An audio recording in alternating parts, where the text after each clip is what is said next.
खुशामदीद Urdu market channel के साथ मैं हूं आपकी मेजबान मारिया अली। उम्मीद करती हूं कि आप सब खैर वाफियत से होंगे। आज है 1 अप्रैल 2026 और पाकिस्तान स्टॉक मार्केट में एक तारीखी तेजी देखी गई जो बहुत इंपॉर्टेंट है। केएसई 100 इंडेक्स ने 6768 पॉइंट्स का गैर मामूली इजाफा करके सरमायाकारों को बहुत ज्यादा हैरान कर दिया। मशरिक़ वस्ता में तनाव में कमी और इस खबरों की बुनियाद पर जो है मार्केट ने काफी ज्यादा इंपॉर्टेंट चीजें और नई बुलंदियों को छुआ है। आज की वीडियो में इस पर हम बात करेंगे। रिक्वेस्ट है चैनल को सब्सक्राइब करें, बड़ा जरूरी है, और वीडियो को आपने आखिर तक जरूर देखना है। बेल के आइकन को क्लिक करें ताकि कोई वीडियो आपसे मिस ना हो सके। तो आज कारोबारी दिन के इख्तिताम पर केएसई 100 इंडेक्स जो है वो 1,55,511.56 की सतह पर बुलंद होता है। मार्केट में आज 4.55% का बड़ा इजाफा रिकॉर्ड किया गया जो बड़ा इंपॉर्टेंट था, जबकि दिन के दौरान जो है इंडेक्स 1,57,347.17 की बुलंद तरीन सतह पर भी गया। और अब एक नजर डाल लेते हैं मैक्रो एंड इकोनॉमिक ड्राइवर्स पर। मौसमी महाज पर हुकूमत की जानिब से महंगाई में कमी की पेशन गोई ने काफी مثبت असर डाला है। मार्च 2026 के लिए अफरात ज़र 7.5 से 8.5% के दरमियान रहने की तवक्को भी है, जो कि फरवरी के 7% के मुकाबले में इस्तेहकाम की अलामत समझा जा रहा है। स्टेट बैंक का जो पॉलिसी रेट है वो फिलहाल 10.50 जो है उस पर ही बरकरार है। इसके अलावा स्टेट बैंक ऑफ पाकिस्तान के पास मौजूदा जो ज़र मुबादला के ज़खायर हैं वो है 16.375 अरब डॉलर। इसकी मजबूत तरीन सतह पर ये है।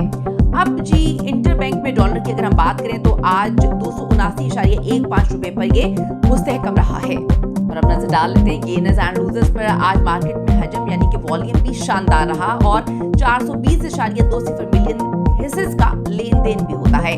तमाम बड़े सेक्टर्स खासतौर पर अगर हम बात करें बैंकिंग की, ऑयल एंड गैस और सीमेंट में जबरदस्त किस्म की खरीदारी जो है देखी गई। सीमेंट की खपत में जो है 10.9% इजाफे की खबर ने इस सेक्टर के जितने भी शेयर थे इसको टॉप गेनर्स में शामिल कर दिया। मार्केट के मजमूई कैपिटलाइजेशन में भी नुमाया बेहतरी आई है। और दूसरी तरफ टेक्निकल एतबार से मार्केट ने 1,51,262 के सपोर्ट लेवल से वापसी की और अब 1,57,347 की मज़ामती सतह या फिर रेजिस्टेंस के करीब ट्रेड कर रही है। अगर 1,58,000 की नफसियाती हद को अबूर करने में ये कामयाब हो जाता है तो अगला हदफ जो है वो 1,60,000 हो सकता है। नीचे की जानिब की अगर हम बात करें तो नीचे की जानिब 1,51,000 का लेवल एक मजबूत दिफाई लाइन साबित हुआ है। आने वाले दिन बड़े इंपॉर्टेंट होने जा रहे हैं। अगर हम कल 2 अप्रैल की बात करें तो जो 2 अप्रैल को जारी होने वाले अफरात ज़र के सरकारी अदाद-ओ-शुमार हैं वो मार्केट के लिए बड़े इंपॉर्टेंट, बड़े मस्बत और बड़े जो हैं वो अहम होने जा रही हैं। अगर महंगाई तवक्को के मुताबिक रही तो फिर मार्केट में ये तेजी रह सकती है। आलमी मंडी में खाम तेल की कीमतें और जो इलाकई सूरत हाल है ये बहुत इंपॉर्टेंट है। इस पर नजर रखना भी बहुत जरूरी है। तो अगली वीडियो का इंतजार करें। जाने से पहले एक रिक्वेस्ट है, अगर अभी तक आपने चैनल को सब्सक्राइब नहीं किया वो कर लीजिएगा। साथ ही साथ बेल के आइकन को क्लिक करें ताकि कोई वीडियो आपसे मिस ना हो सके। See you in the next video. Allah ने के बाद।